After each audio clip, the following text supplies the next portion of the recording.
delight to introduce this extraordinary book by Sadhvi Bhagawati Saraswati.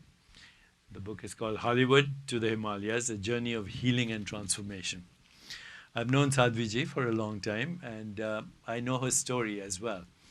But going through this book actually was a very emotional experience because it shows amazing courage, tenacity, and almost, I would say, a sacred intent from someone who had a traumatic life and took the trauma all the way to bring enlightenment to the world. There's nothing more precious or sacred as a seva. I call this love in action. So, looking at you today, I was reading your book and I'm making some notes. Looking at you today, I see a woman who's peaceful, joyful, and deeply spiritually connected. But I know from your story that you were not always like this. How did this transformation happen? I know the whole beautiful story is in your memoir, but please give us a taste of this extraordinary transformation you've experienced, because the whole world would benefit. First of all, Deepakji, it's such a great honor and such a blessing to be with you this evening and to have this opportunity to speak about my journey. And we're so blessed also by the presence of His Holiness Pujaswami Chidanand Saraswati ji, my divine guru. A world of privilege, a world of opportunity. Grew up quite literally in Hollywood and had all of the things that in the West we're told one needs in order to be happy. The financial comfort, access to everything that one wants, the best education. I graduated from Stanford University. I was in the middle of doing a PhD, as you know. And on the outside looking in, you would have said, this woman has everything, or this girl, as the case might have been at different stages of my life. And yet two things were true. Number one, due to the trauma that I had experienced, I really was deeply suffering inside. No matter what I had outside, didn't help me let go or heal from or move forward from the pain, the suffering, and the way that that manifested in my life through addiction, through eating disorder, through so many different ways that we try to stop up the pain, but of course we know it doesn't work. But aside from that as well, because as I looked around me as I was growing up, friends and everyone I knew, we had everything that we're told we need to be happy. Living amidst all of the glamour, all of the glitterati, all of the opportunity, all of everything. And yet that real happiness, that real peace, that real meaning in life, that real connection, it wasn't there. And at 25, I went to India, as you know, with a backpack on what I thought was a very short trip, a few months, a quarter off of my PhD program. And that I had even agreed to go only because I loved the food. 25 years later, this was 1996, so 25 years later, I've dedicated my life to being there. I've lived there for 25 years. And yet, as I look back, I realize I only came because I had traveled so much in Europe and around America, and it was so difficult to actually get pure vegetarian food, to get vegetable soup that didn't have a chicken stock, to get a salad where the dressing didn't have eggs or fish or something. And so I said, all right, yes, I'll come to India. There's so many stories, you know, of having arrived in India and all of the beautiful serendipities, the beautiful way that grace takes you and touches you, guides you along into what city to go to, into which hotel to stay in which city, into where to stand on the banks of Mother Ganga, into all of that. And I stood, having arrived in Rishikesh, I stood on the banks of Mother Ganga, hot, tired, just thinking I was coming to put my feet in the water. And I had this extraordinary experience of oneness, of divine connection, of knowing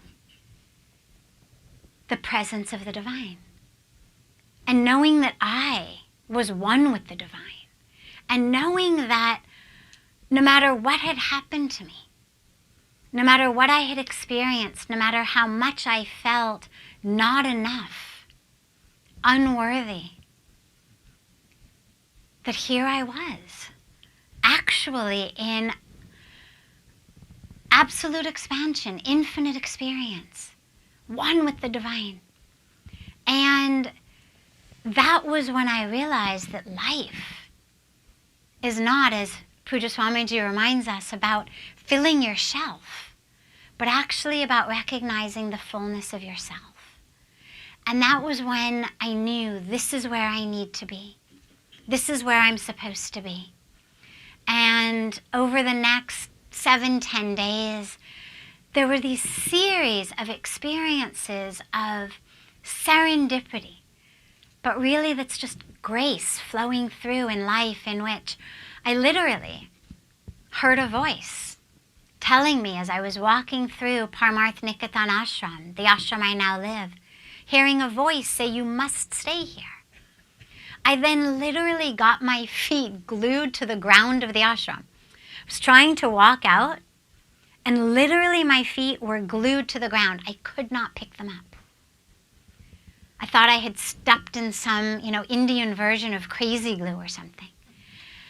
And it wasn't until I realized, I'm not actually supposed to walk out, I'm supposed to stay, that then suddenly my feet allowed me to move.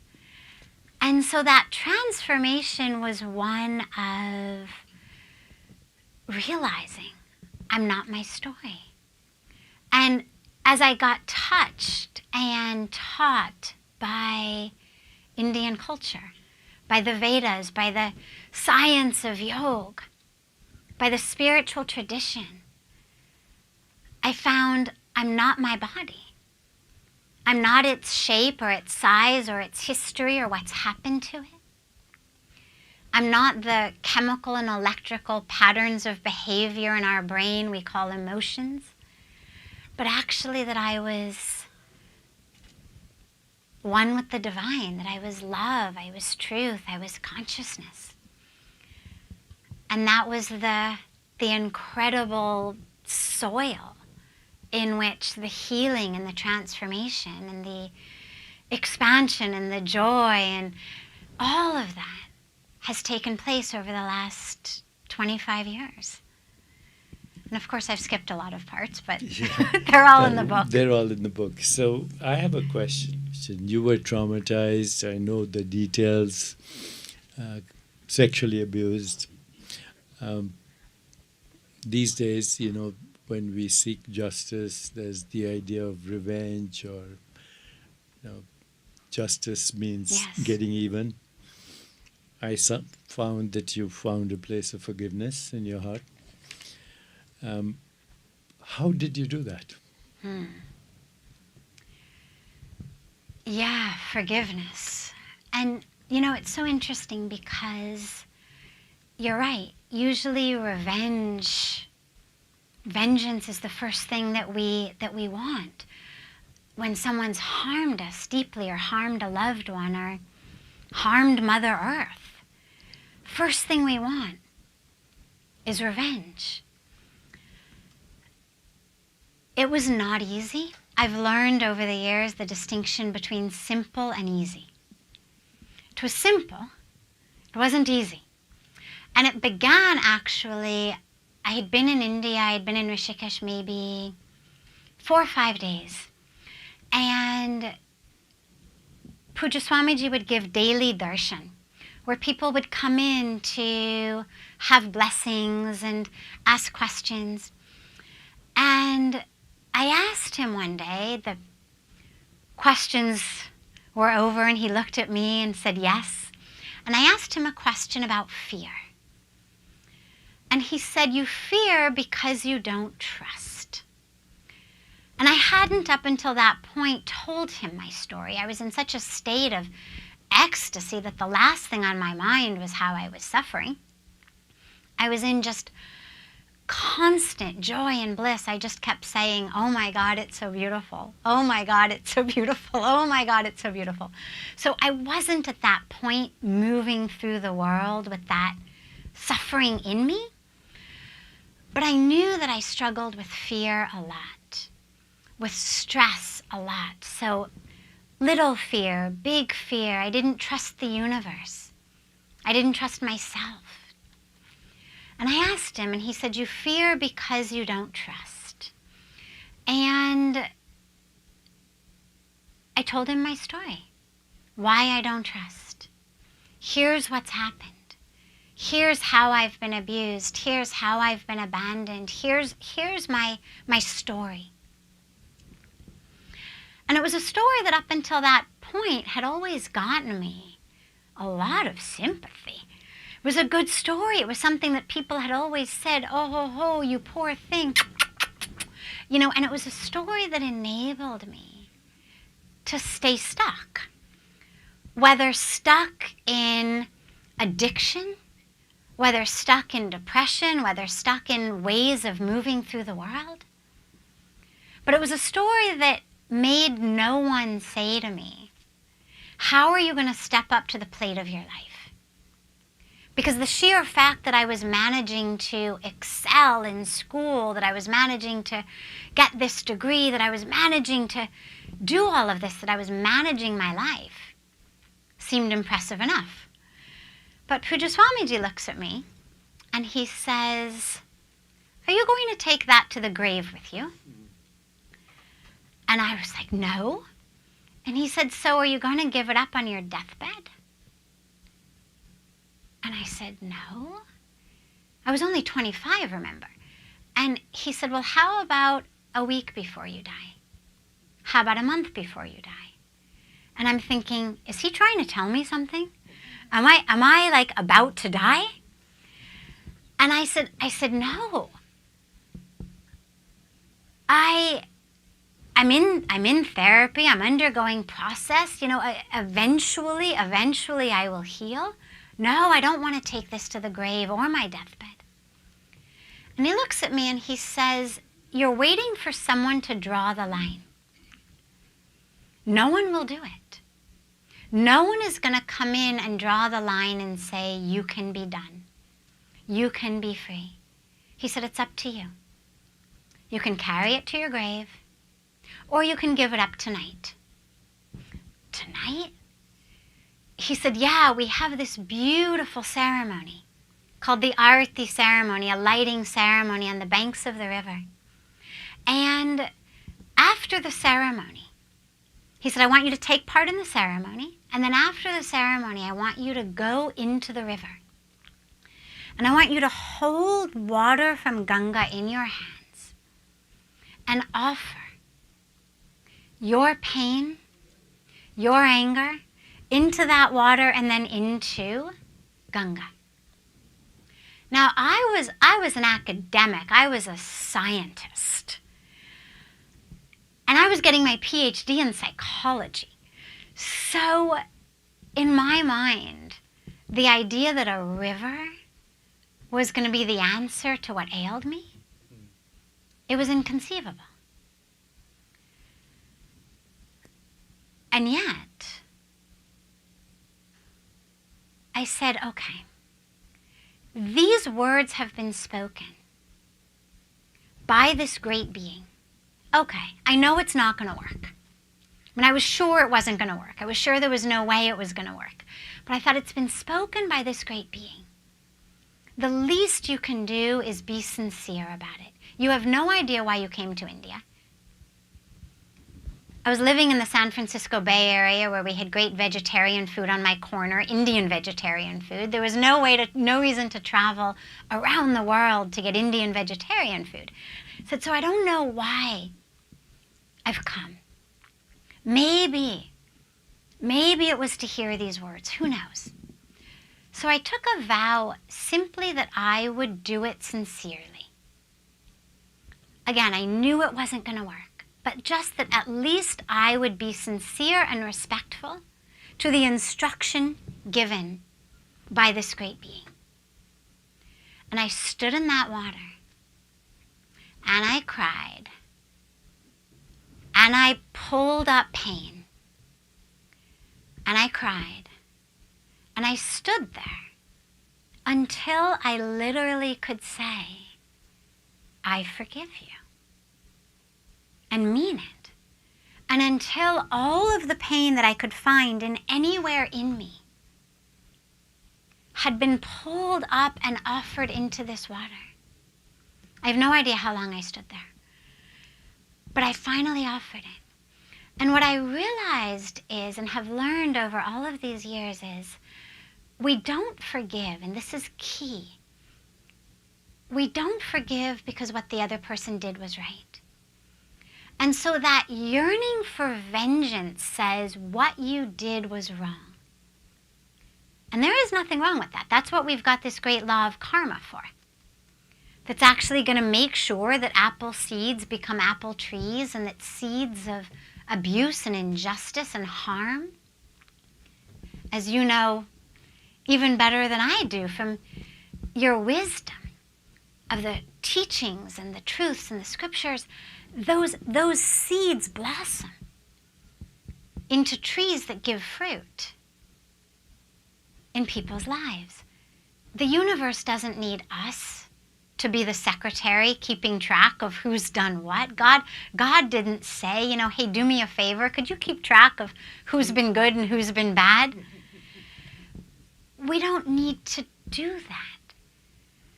We forgive not because what they did was okay, but we forgive because we deserve to be free. And to recognize what was done to me was wrong. And I deserve to be free. And that those two are not mutually exclusive. What was done was wrong. And I am a divine being. I am soul, I am spirit, I'm consciousness, I'm love, I'm truth, I'm one with God, and I deserve to be free. And I don't need to hold on to the pain and the anger in order to make sure that the law of karma works. And over the years, I've adapted this way of living and being, which is as soon as something happens, whatever it may be, little, big, to just forgive. And again, it doesn't mean that we don't work to right wrongs. It doesn't mean that we don't work for justice and human rights and feeding people who are hungry and bringing clean water. But it means that we don't lock ourselves up in jail because someone else has done wrong. Well, several important points come here. One is that a sacred ritual can move you from your conditioned mind to your true self. And your true self doesn't have any resentments or grievances. I think it was Nelson Mandela said something like having a resentment against somebody who's wronged you is drinking poison and hoping it'll kill the enemy. It doesn't do that. But a deeper point here, which you really very eloquently made, is that you don't forgive because you think the other person deserves forgiveness. You forgive because you deserve peace and freedom. And this is one of the beauties of sacred rituals, like Swamiji told you, Puja Swamiji, do the sacred ritual. Take all that, localize it, and release it, and you will be healed instead of maybe 30 years of psychotherapy. Because I don't think there are any mental solutions created by the mind, because the mind is the problem. The mind creates the problems, and then the spirit is that which heals. So it's very beautiful that you shared that. As I was looking also at your history, it became obvious to me that you are now a committed Sadhvi, the feminine divine, and that as a consequence of that, you have taken vows of monastic renunciation, and you did that 20 years ago.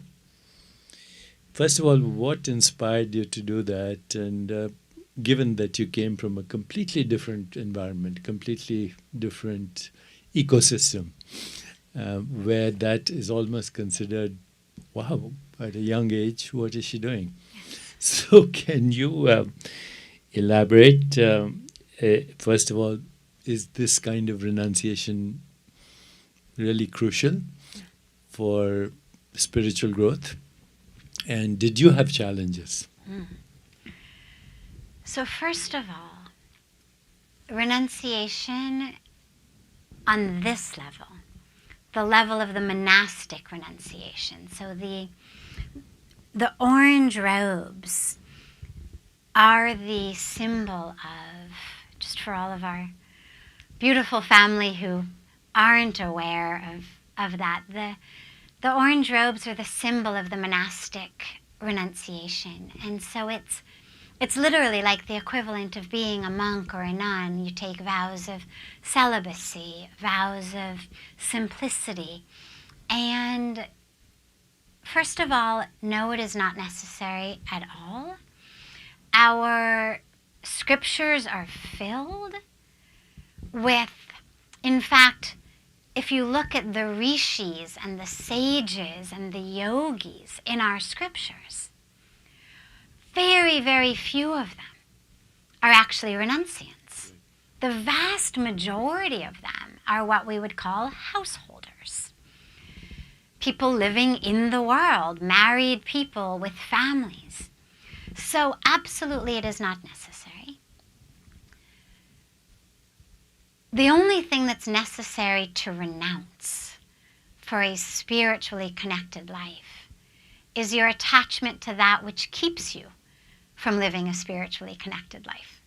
So whether it's the games of the mind, the ego of the mind, whether it's your grudges, your pain of the past, that holds us back much more so than a house or a job. In the scriptures it says so beautifully, man eva manushyanam karanam bandha mokshayo. And it means the mind is the key. The mind is the answer to your liberation or your bondage. So it's not about the clothes you wear. It's not about whether you live in a cave or you live in a mansion or you live in an ashram or you live in a family. As long as you cut ties with that in the mind that binds us, all of our limiting beliefs, all of our anger, all of the grudges, all of the ego. So you said the mind doesn't give solutions, it just gives the problems. That's the only renunciation necessary. However, for some of us, and I am included in that, it's our dharma, our unique dharma, our purpose in life, to actually be monastics. They're people who just, in fulfilling their life purpose, just like some people are meant to be doctors and some people are meant to be musicians and artists and leaders of all kinds. So some of us are meant to be monastic renunciants, not because you have to be for spiritual connection, but just because that's our dharma. And I realized for me, even though if you had asked me, a week before arriving in Rishikesh, or even 24 hours before arriving in Rishikesh, what do you think about the idea of being a renunciant? I would have said, what are you, crazy? I was never someone who practiced any kind of austerities. I was never someone who saw value in any kind of abstinence from anything at all. But what happened to me was, after I had that incredibly powerful experience on the banks of Ganga, that experience of opening and healing, I knew this is where I meant to live. And once I started living in the ashram, serving, what I found was very amazing. All of my desires, anything ranging, from bagels to sex and anything in between, literally anything that had been part of my former life, it was gone. Ganga took it. Literally. Took it. And I didn't even mean to offer it. Like, I was just giving her my anger. I didn't mean, by the way, take how much I love bagels and take my interest in sex, and I didn't mean it. But it happened. And so it wasn't for me actually a process of saying, okay, now I'm going to renounce. The renunciation had happened automatically. It felt like the universe had come through with a dust buster, or like a vacuum cleaner with one of those really narrow sort of attachments into the corners and nooks and crannies, and had just come through me and had kind of sucked out of me any attachment to, desire for, anything that was not going to be readily available in the life that I was living. In the book, of course, as you know, there are moments where that wavered. There were moments where there were desires, where they did arise. And the extraordinary and exquisite practice of meditation, of yoga, of self-awareness actually made me realize how much more I had been offered by the universe. I think about it like if you're walking down the beach and you collect, pretty rocks or seashells because they're shiny and pretty, and you think they're really nice and you're holding on to them. And then at the end of the beach, you see a guy with a bucket full of diamonds. You don't have to convince yourself to let go of the rocks and the seashells. Intuitively, you understand these diamonds are of far more value, and you drop what your hands are full of. And for me, that's really what the renunciation has been, is a letting go of that which no longer held me in any way. Once I experienced this life that I was given. So like you, Sadhviji, I've been a practitioner of yoga and meditation for many, many years as we explored the Eightfold Path to Enlightenment as enunciated by Patanjali and others, Yama, Niyama, Yogasana, Pranayam, Pratyahara, Dharana, Dhyan, Samadhi. One of the things I realized over the years, because everybody says you should not identify with the body or the mind. And I'd like your take on this, because the more I've thought about this, the more I realized that the body is not a thing. It's an activity in consciousness. And it's a perceptual activity in consciousness. You start your journey of life as a fertilized egg. Then you're a zygote, then an embryo, then a baby, and then a toddler, and teenager, young man, a woman, and then you get old and infirm, and then it's over. And all the time you're thinking, I have a body. So which body are we talking about? If we say I have a body, which one? Yes. There is no such thing. It's a perceptual experience. And what yoga has given me, especially meditation has given me, is this ability to observe my perceptual activity, whether it's a sensation or a perception or the experience of the body or the mind or the ego or emotions, that I actually, being an observer of this perceptual activity, which is modification of I anyway, I'm intrinsically free of body, mind, what we call buddhi, ahankar, chitta, the conditioned mind, whether it's our intellect or our emotions or our thoughts or our perceptions of the body. They're fluctuations, they're vrittis. Yes. And I am actually intrinsically free of those vrittis. That realization is amazingly freeing. What is your experience with meditation and yoga? Beautiful.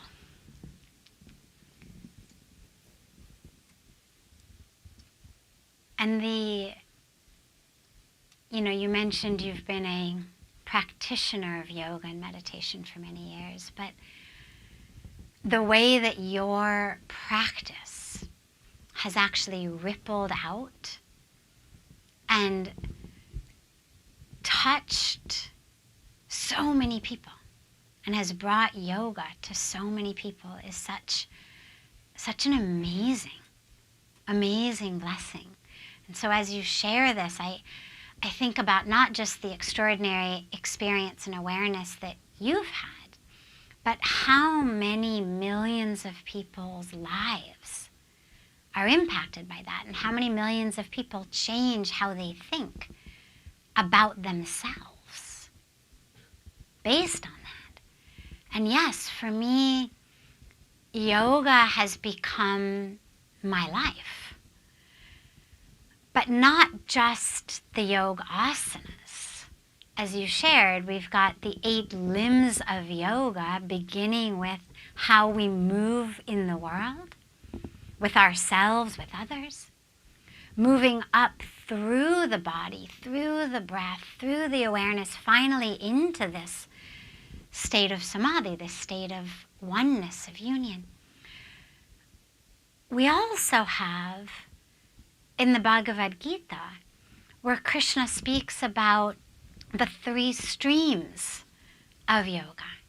Bhakti yoga, the yoga of love, and Jnana yoga, the yoga of wisdom, and Karma yoga, the yoga of action. So, yoga, meaning union, oneness, it becomes a way of living. And for me, it really has become my whole life. And so whether it's a practice of yogasanas on a mat, whether it's a practice of yam and niyam in my daily activities, whether it's the practices of awareness and attention that bring you up into meditation and samadhi, or whether it's the practice of, and the experience of rather, I don't know how one would practice it, but the experience of bhakti yoga, of loving God. And sometimes it's loving God as God, sometimes it's loving God as this tree that I'm hugging. Sometimes it's loving God as the baby in my arms, or the sunset, or the mountain range. And remembering the importance of that wisdom, of real wisdom. And so, and this is of course the great blessing of having a guru in the body who's there to constantly be able to bring you back into wisdom. Because otherwise the ego kind of takes you way off track. and being able to bring you back into that Gyan Yoga, that experience of wisdom, of truth. And then, as dedicated and avowed karma yogis, people who are, rooted in service, it's kind of every minute and every moment of, okay, how can this moment, whatever it is, whether it's building a school, whether it's providing education and training for women, whether it's healthcare, whether it's cleaning water, whether it's planting trees, whether it's teaching meditation, whether it is having this amazingly blessed opportunity to be here with you, whatever it may be, how can that be action, karma, that is rooted in union, yoga? And how can that action lead to greater yoga, both in my own awareness, as well as in those who are being impacted by that action?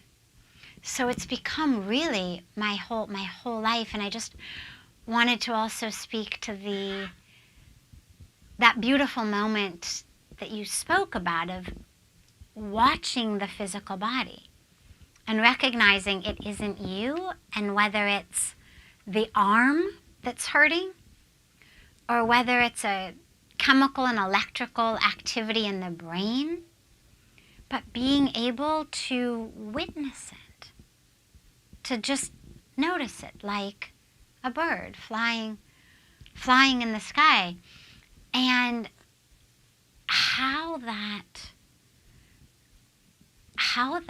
happens just by the functioning of the mind, how it's all in that constant state, as you say, of change, and yet how it actually isn't real. One of my favorite scientific ways of thinking about this is, think about people who have had a limb amputated. And as a medical doctor, you know what huge percentage of those people experience what we call phantom pain, right? So like half the people approximately who get a limb amputated have pain in a limb that no longer exists. So for me, that was this great moment of, oh my God, it's all in the mind. How can you actually have pain in something that doesn't exist? Meaning, it's all the games of the mind. And so whether it's pain in your arm, or pain in your neck, or pain in your rear end, both either literally or metaphorically, it's all in the mind. So again, for those of you who are paying attention, if you close your eyes right now, you don't have to do it right now, but if you just no. So if you close your eyes right now, you'll become aware. The answer is no. Who has any children?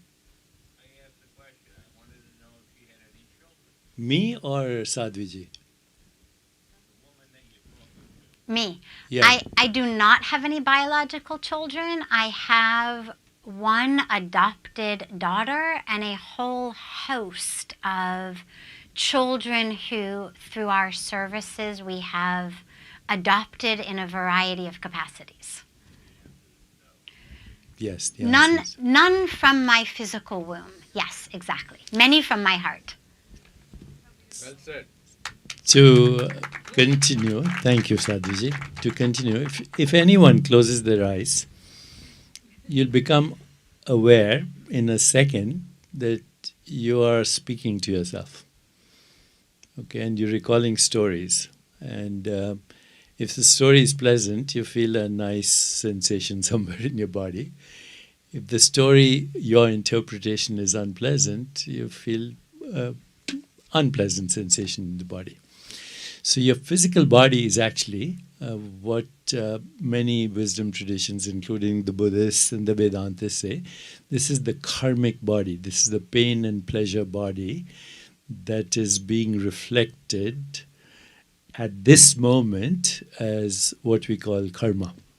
It's the story, pain and pleasure. And pain and pleasure are very similar sensations. It's the interpretation that makes the difference whether you feel pain or pleasure. They're the same sensation. In VR, for example, if you put somebody in a very cold environment, but you show fire, they interpret that as hot. If you put them in a very hot environment, but you show snow, because it's the same sensation, but a different experience. This is the karmic body, and the earth in these traditions is karma bhumi. We are here to learn from our karma, our past actions, and our interaction with other people who also have their karma, because karma is entangled. We are here to learn from every experience that we have, good or bad. And when we let go of that story and say, it's a story, it happened, it's not there anymore, and you start to witness that, and you identify with the witness rather than the changing pain and pleasure experience, there's suddenly a release, a sudden release, and you go from this karmic body to the experience of, Buddhists sometimes call this the rainbow body, but actually it's the even more primordial to this is what we call the bliss body. Ananda Shakti arises from there, and that is the healing that you get. The reason I'm talking about this right now, Sadhviji, is you forgave your biological father for the abuse and abandonment, and this was a key to your awakening and freedom. So many people struggle deeply with not being able to forgive. We talked about that, and you made some very good points. But one of the other things I think we need to recognize is that all of us, it doesn't matter, including your father, in a way they're doing their best from the state of awareness or consciousness they're in. So everybody is doing their best from their state of awareness. And just knowing that, we've all done things from a restricted state of awareness as we evolve from childhood to teenagers to young adults. So once you recognize that everyone is doing their best, then there are certain ways to resolve this, which you did. You ask for forgiveness, you forgive at the same time, you even treat your so-called abuser with respect. You understand that they're emotionally where they are at this moment. You refrain from belligerence, you try to understand their values. And then it becomes a process for growth for both you and the perpetrator. Was that your experience with your father? How did you resolve this? Because this is a very intimate experience with a biological father, Yes. and it's not easy to resolve. So,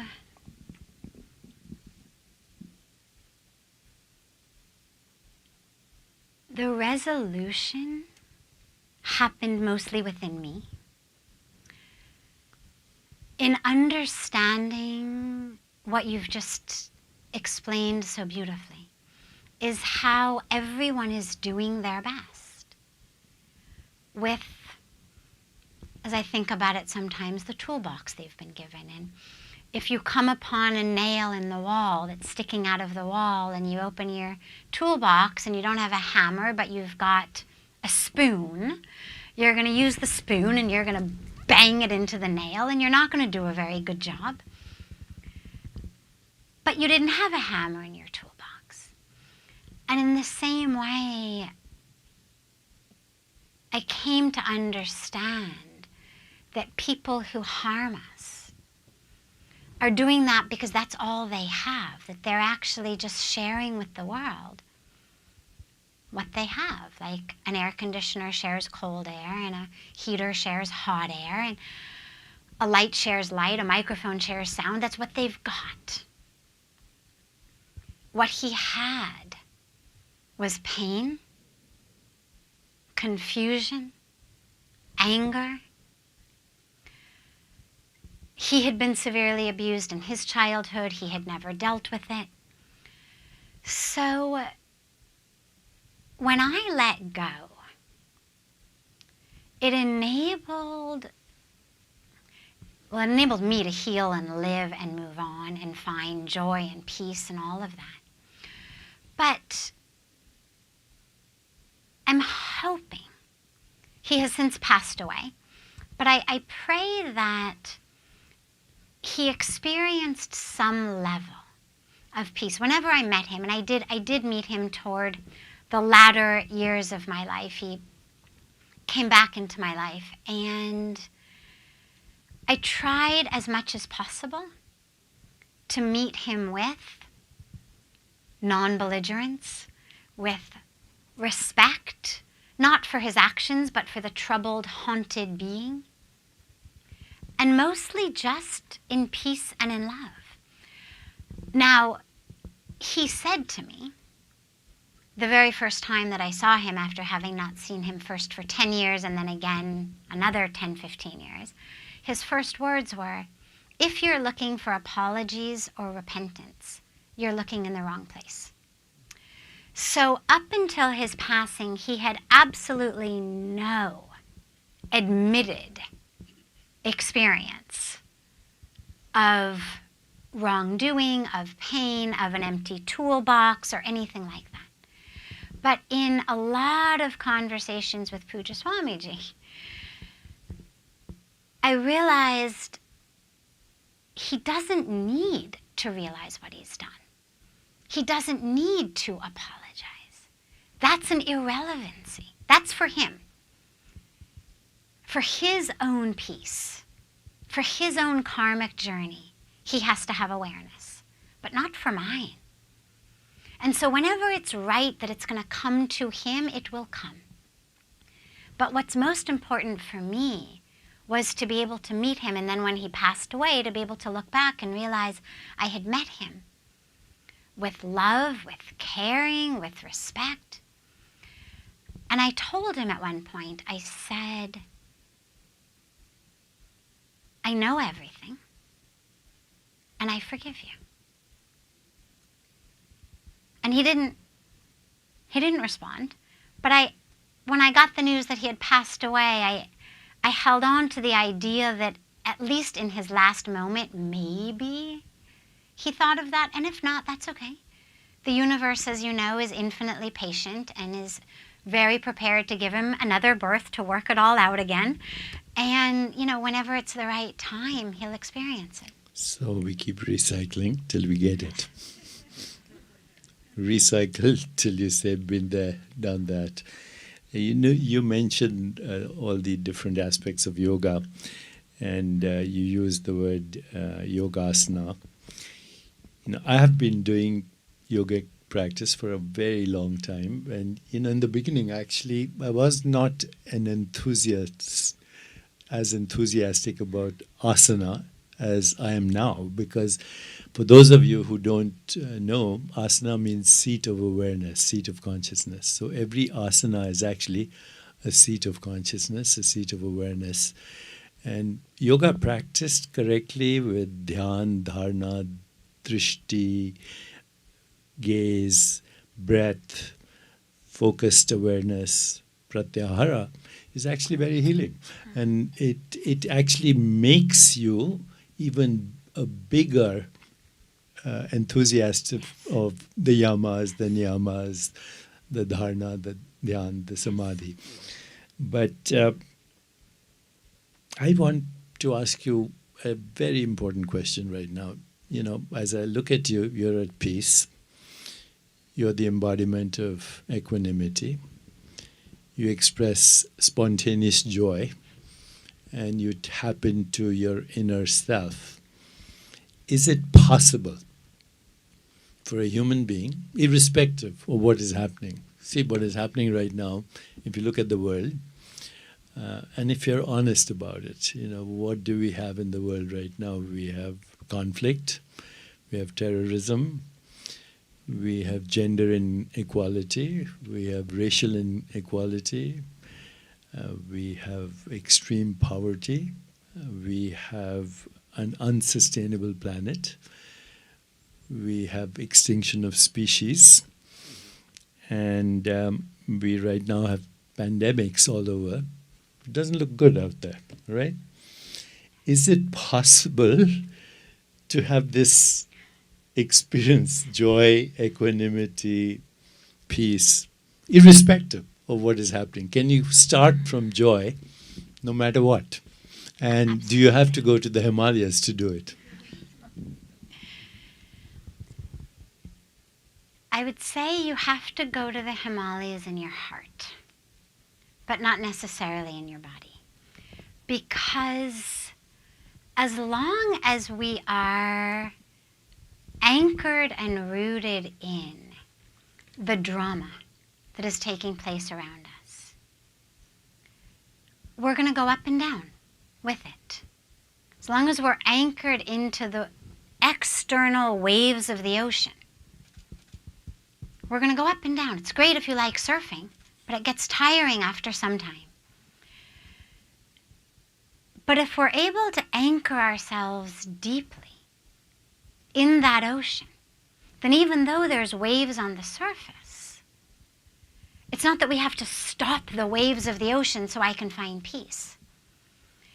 It's that you become able to anchor in the depths of it, that the waves don't disturb, because my peace, my joy, isn't rooted in or based upon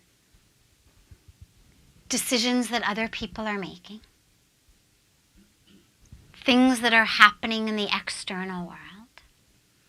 It's from that source within the self of joy, of love, whatever word we use for it, whether we say God or divinity or soul or spirit or consciousness, whatever word we use, its very nature is joy, is peace.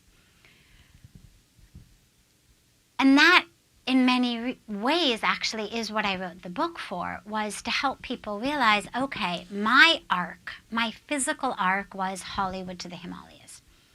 Literally, from Hollywood, via Palo Alto and Stanford to the Himalayas. But the arc of changing how you think, that doesn't require a physical relocation.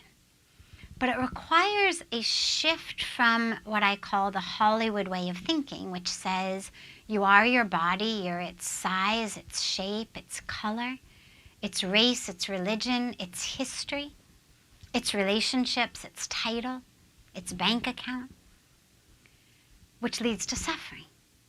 Because then, of course, there's always greed and envy and sense of not enoughness and competition and a sense of lack and anger. And you shift it to the Himalayan way of thinking, which says you have a body, but actually you aren't it, as you shared so beautifully and gave that beautiful meditation of realizing we're not the body, not its size, not its shape, not the activity in the brain. We are that soul, we are that spirit. And that's something everyone can do. So however people are suffering, wherever they are, I so deeply hope that through the book, through my experiences, through the teachings as I learned them, that people will be able to make that shift from the Hollywood way of thinking of suffering to the Himalayan way of thinking of ending suffering.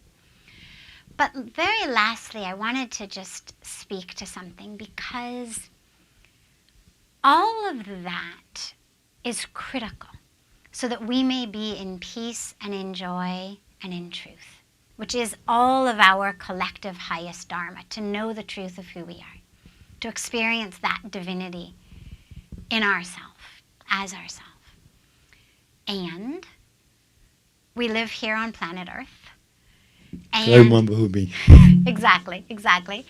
And we've been given a human body with emotions, with compassion, with initiative, with creativity, with a brain that immediately thinks, how can I fix, help, do, adjust? And I don't think God makes mistakes. And I think that if we've been given all that, we've been given it for a reason, and the reason is to serve and to act. So all of this is not, we find peace and joy, and it doesn't matter what happens in the world.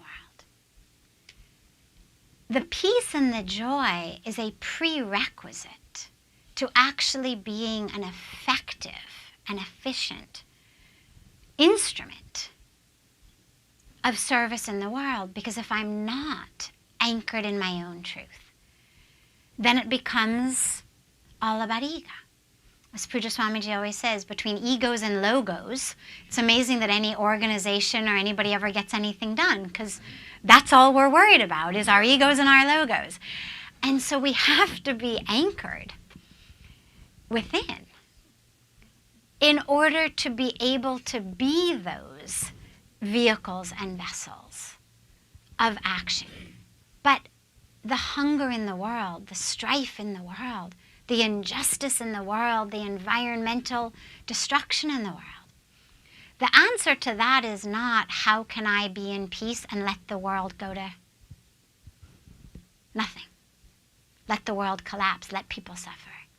For me, it's, how can I be in enough peace and anchored in truth and joy so that when I serve, I'm actually able to be connected to the intelligence of the universe, that intelligence that turns caterpillars into butterflies and makes seeds sprout into trees, that intelligence that's there of growth, of healing, of preservation. To be connected to that. And then to be able to have the open-hearted courage to be the vehicle and the vessel for it. Very, very insightful. What Sadhviji is talking about is karma yoga, love in action. Love without action is meaningless, and action without love is irrelevant. But when you have love in action, then the whole world wants to support you. And you stop confusing yourself with your selfie, which is basically what you were saying, Yes. logos and symbols. Your body is a symbol. Your mind is a symbol. Your ego identity is a symbol. At some point, we have to recognize that we are not symbols of reality, we are reality. So this brings me to my final question, which is very important right now. You mentioned Hollywood is a very traumatized society right now. A lot of people are hurting. A lot of people have been hurt. What advice would you give to those who have been victims of trauma? Where should they go in their heart right now? How do they seek peace and ultimately resolution of their stories? Beautiful. Thank you. I would begin, I think, where we ended the last question, that intersection, as you say, of love in action. That intersection of the awareness that I need to be in peace, I need to be in joy, I'm not my body, I'm not what's happened to it, and that I am supposed to use this body as a vehicle, as a vessel, as an instrument of service. So that intersection is where I would begin, because I would say, yes, a lot of people have suffered in a lot of ways. And a lot of the ways that they've suffered have to do with the injustice in that world. Collective consciousness. Exactly. And that needs to be changed. In the same way that climate change needs to be abated, in the same way that we need to protect our trees, in the same way we need to deal with world hunger and all lack of human rights. So they need to serve. But before they can effectively serve, they need to actually realize they are not the ones who have been injured. The body may have been, the role may have been, but as you remind people over and over again, I've heard you in the past about how frequently the cells of our body regenerate and how we are not the same being we were a few weeks, months, or years ago. And so to be aware that the me isn't the one who was hurt, to be aware that I must forgive, even though I must, after forgiveness, act to make sure it doesn't happen to others. Nonetheless, I must forgive so that I can be free. And to realize that they deserve to be free, regardless of what has happened to them. Another important piece that I would share, lastly, is people in Hollywood, actors, actresses, models, play a lot of roles, right? I mean, if you're a successful actor or actress, presumably you play a lot of different roles. Successful model, you're going to model a bunch of different things, different roles. But at the end of the day, they know that they aren't that role. So you've never heard of a villain in a TV show or a movie actually going home and murdering his family because he forgot that he wasn't the role. No matter what great actors they are, they know it's just a role, and they may get into it fully and completely. But at the end of the day, they don't go home and murder their family because they know, that villain guy is just a role I play. And in the same way, if they could realize that there's another role, one role they're playing is the me who dons a costume and a mask or makeup and a script. And when I take that off, I recognize I am this body, these relationships. But to realize that's also a role. And actually there is another being who is simply wearing the costume of this size, shape, body, this color, this race, this religion, this history, these stories, this drama. And just as I'm not the villain or the damsel in distress or whoever I may be playing on the stage, and I'm able to wash off that makeup and take off those costumes, in the same way, that's what I need my meditation for, is to wash off the other costume. What Sadhviji is saying so beautifully is that it's our destiny to play an infinity of roles, but we're not the roles we play. We are the alert, witnessing awareness in which these roles come and go. A long time ago, Shakespeare, they've had men, women doing all these roles, and at the end they all come, take a bow, and once we cultivate that witnessing awareness, we are both free of the roles we play, but we can do a better job. But that's what method acting is, actually. Anupam will know that when you identify with the witness of the role you play, you can play it better, but you're also not affected by it. Although some people are. I heard that when Ben Kingsley was playing Mahatma Gandhi, for a year he practiced celibacy, stopped smoking, drinking, etc., so he could fit into the role, and then when it was over, he became Ben Kingsley again. So I don't know if that's a true story, but it's the myth anyway.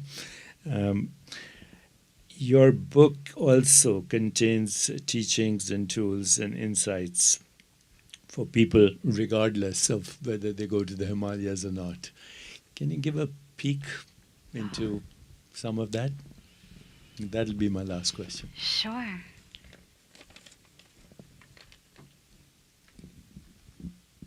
So much of what we've talked about tonight, everything we've talked about tonight in some way comes through the book. Because the book is what I've learned in the 25 years of being in India. I would say one critical piece that for me is a very simple, practicable anywhere takeaway from what it's taken me 25 years to learn is that your thoughts are vehicles and they take you places. And most of us think of our thoughts as something over which we have no control. That it's there, and oh my God, what can I do? It's there. But they're actually vehicles, as you know so well and as you teach so well. And we have a great ability to control it. You know, we realize if my arms flailed all over the place like this, and I said, oh, Deepakji, don't worry, those are just my silly arms. They do that sometimes. People would think she's sick. And like, obviously, we should have our arms under our control. And yet our minds, most of us just say, oh, my silly mind, yeah, I don't have any control over it. My mind made me do this. My mind made me do that. My anger made me do this. My jealousy, my lust, my greed, my patterning made me do that. And in the same way that we learn to control our arms and our legs, we learn to control our minds through practices of meditation, of yoga, of introspection. And our thoughts are vehicles. And that for me has been so powerful because if you're standing, I always think about standing, you know, at the gate of an airport, and before your plane comes, there's another plane there. And I just imagine the sign up there that says, you know, doors closing now, plane going to hell, right? Now, are you going to jump on it just because it's there? It's not going where you want to go. Or you're standing at a bus stop, and a bus slows down and stops and opens the door, and you look up and it says, you know, the 192 destination hell. You're not going to get on it. And yet, when we have thoughts that arise of anger, of separation, of ego, they're taking us to, quite literally, an emotional, a psychological, a spiritual hell where we are literally burning in ourselves. But we jump on them because it's there. And to realize, oh my God, I've actually got a choice. Just because this thought form has arisen, just because the metaphoric bus has slowed down, doesn't mean I have to jump on it. Just like you could wave to the bus driver and say, you know, have a nice day, I'm not getting on. In the same way, I can say to my thoughts when they arise of pain or grudges or not enoughness or judgment or anger, any shame, anxiety, to be able to see them as these vehicles and to thank you so much for slowing down and stopping by, but I've got other plans today. And that power has been just such a gift. Sadhviji, this has been an extraordinary evening. We've learned a lot. I would like to summarize, actually, what we've learned from Sadhviji. Forgiveness is the way to peace. Everybody is doing the best they can from their state of awareness. We are not the roles we play. We are the alert witness of the roles we play. We can choose to go to heaven or hell because they are states of awareness more than anything else. And I'd like to leave everyone with something that every religious experience involves, because Sadhvi is an example of religious experience. Religious experience is not religious ideology or religious institutions. So when you look at the Vedanta, they say that human beings have existential suffering for 5 reasons, the 5 kleshas. Not knowing your true identity, grasp, number 1. Not knowing your true identity. Number 2, grasping and clinging at experience which is ephemeral, transient, impermanent, actually ungraspable. Every experience is ungraspable. You cannot hold on, even if you do try to. It'll only create stress. And the third is recoiling from experiences that are unpleasant. The fourth is identifying your self with your selfie or ego identity, which is a human construct. It's a fictional self. It's not a real self. And the fifth is the fear of death. And this is the basis of all human suffering, the 5 kleshas. But Sadhvi had a religious experience. See, somebody has a religious experience. Jesus has a religious experience. The Buddha has a religious experience. What do we do? We end up worshipping the person who had the experience instead of asking, how could I have that experience myself? So what is that experience which he had very clearly? And this is universal. It's not Christian, it's not Sufi, it's not Islam, it's not Buddhism. The first experience is she found herself. Not as body and mind, but the awareness in which body and mind are just a bunch of sensations, images, feelings, and thoughts.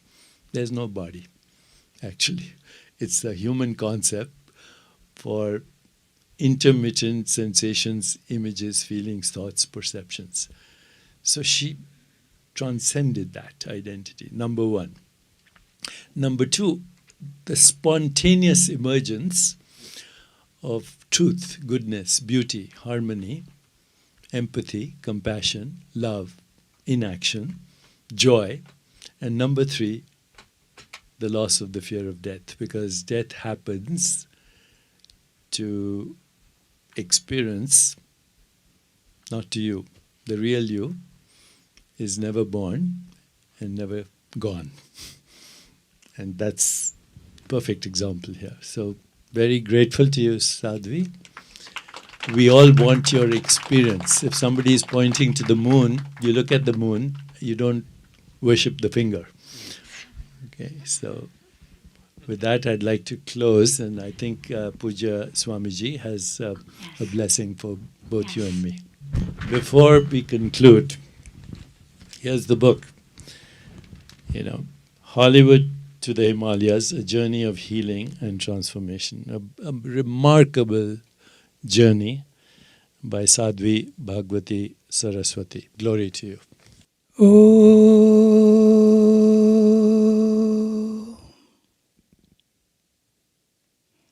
Asato ma sadgamaya tamaso ma jyotirgamaya mrityorama amritam gamaya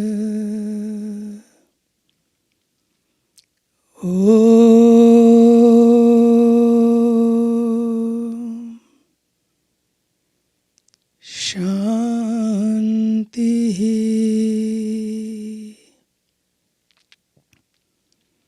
Shanti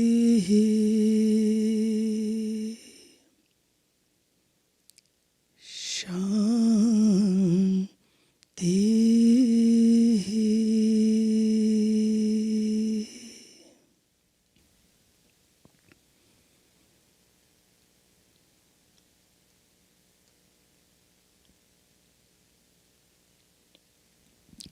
Respected Dr. Shri Deepak Chopraji, respected, dear Sadhvi Bhagawati ji, very dear Shri Anupam Kher ji, dear Jonathan, my beautiful sisters and brothers. It's so wonderful to have Dr. Deepak Chopra ji today with us all. Dr. Chopra, I'm very proud of you that the way you have brought Indian knowledge and wisdom for the people all over the world. You had brought Ayurveda and make it very cool. You have made meditating very cool. It's not easy in the Western world bringing these terms and making people understand and then practice and live that way of life.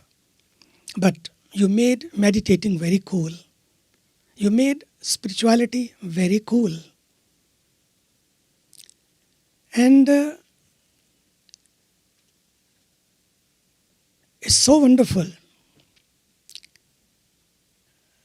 I can say proudly that you are a great ambassador of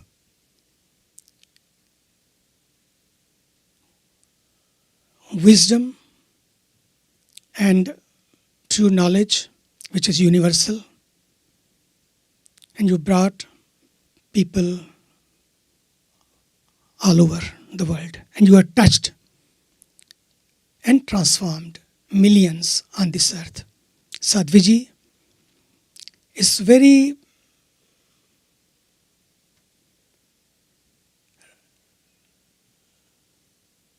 I can say has a great respect for you.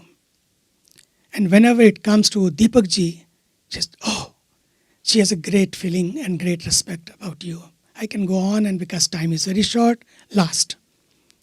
Our dear Sadhvi, 25 years ago when she came to India defined by her past. She came to India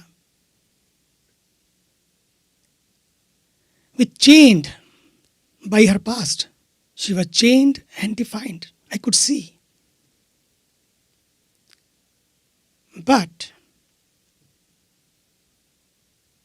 she transformed herself. Story, she has shared a bit of it, but you will go through the book. You will see amazing story.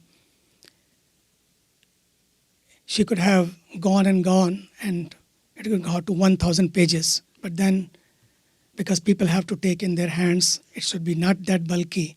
So she has to restrain herself to not write everything. But you will see few stories which really you will find this is my story. This is everybody's story. And since that moment, it's not easy coming from that family, having everything, all was set. Today I can see, Dr. Sahab, people have all set. This set, that set, I can take name and go on and on. Everything you find, you go for shopping, you buy so many things, you come back home, this antique wall is set here, this bathroom, bedroom, living room, kitchen room, every wall is set. In spite of your shelves are also full, but shelf is empty. Life is not set. That's what is all about in Sadhviji's book, how to be set. And spirituality makes you set. Dr. Chopra has brought this concept very clearly to the West, that how we can be set. Things can go up and down, but how not to go up and down. How to stay anchored. How to stay grounded. And Sadhviji, in this past 25 years, learned how to forgive, the first lesson. Not easy. But forgiveness is the Band-Aid which can relieve your pain immediately. Can quick fix your wound, not only yours, others also.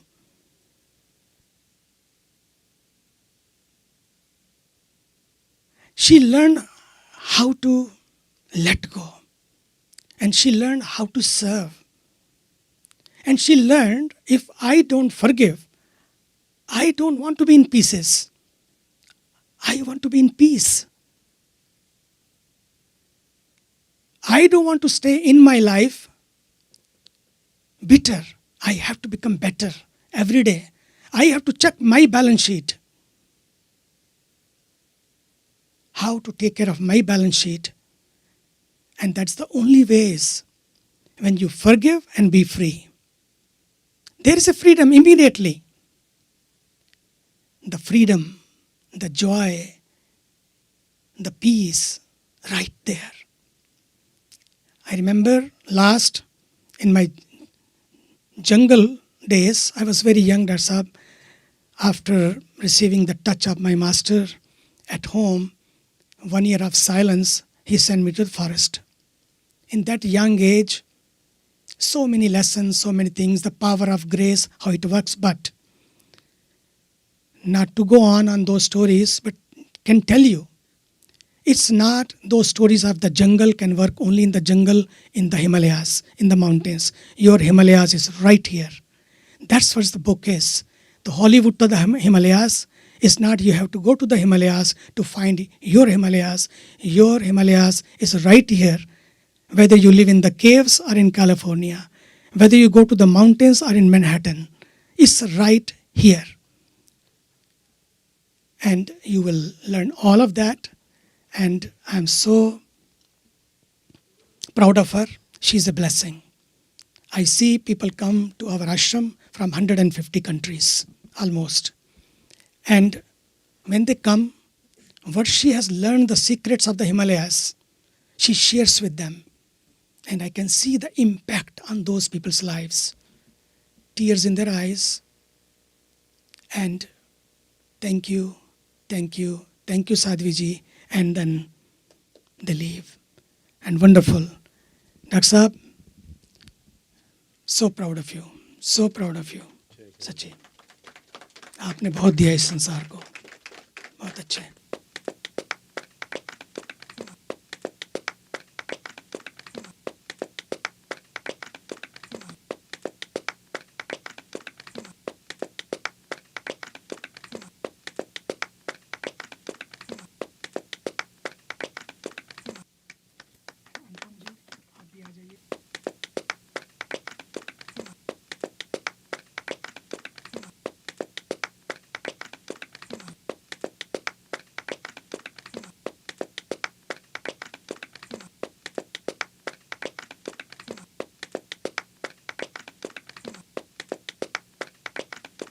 Sacred shawls.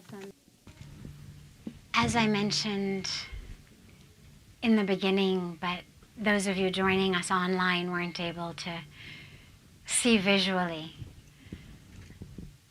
This is Pujaswami Chidanand Saraswati ji, the head of Parmarth Nikatan Ashram, one of the most revered spiritual leaders in India, and my divine guru who has brought me into healing and transformation and everything. This is our Sri Anupam Kherji, a very, very renowned and beloved and respected global star of the screen, of the stage, of so much, but using that power to really touch people in a very different way. It's not just about entertainment, it's about touch. So I'll ask just before we leave, Anupam. You know, after this such an amazing and enlightening conversation between you and Deepak ji, my survival instincts tell me that I should keep quiet. But I'm expected to be intelligent. Expected that burden is too much for me. So today I'll use the Hindi Rashtra Day and speak in Hindi. I think in Hindi it will be easier for me to convey my thoughts in Hindi.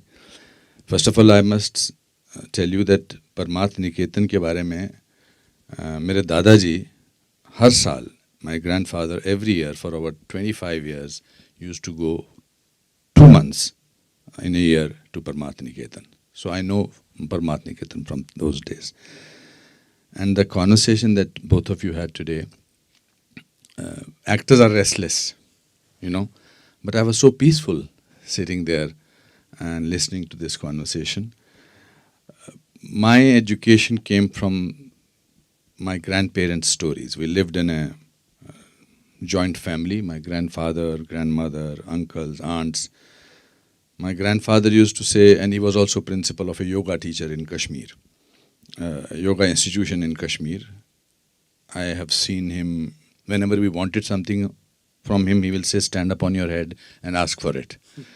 So that's how I learned Shirshasan.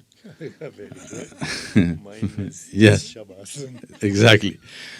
And then he also, there are certain teachings, we were all talking about consciousness and how to be peaceful. My grandfather used to say, don't go through a problem twice. Once by thinking about it, once by going through it. And my father gave me the best lesson about life. And he said, the easiest thing in the world is to make somebody happy. That's it. And for me, that was the biggest teaching of yoga. I just want to make people happy. So when you called up this morning, my idea was to just make you happy by being here. Thank you very much for asking me to come here. And Guruji, आपसे तो मिलकर हमेशा ज्ञान ही बढ़ता है. बहुत बहुत धन्यवाद. दीपक जी, आपके बारे में क्या बोलूँ मैं अब आप मतलब कभी कभी जो शांत रहना जो है, उससे बड़ी बात, उससे बड़ा ट्रिब्यूट कोई नहीं हो सकता है. आई थिंक चुप रहना शब्दों को से बेटर होता है. तो thank you for what you have done. गुरुजी ने बहुत अच्छा समराइज किया उसको. What a beautiful blessing it has been to be together this evening.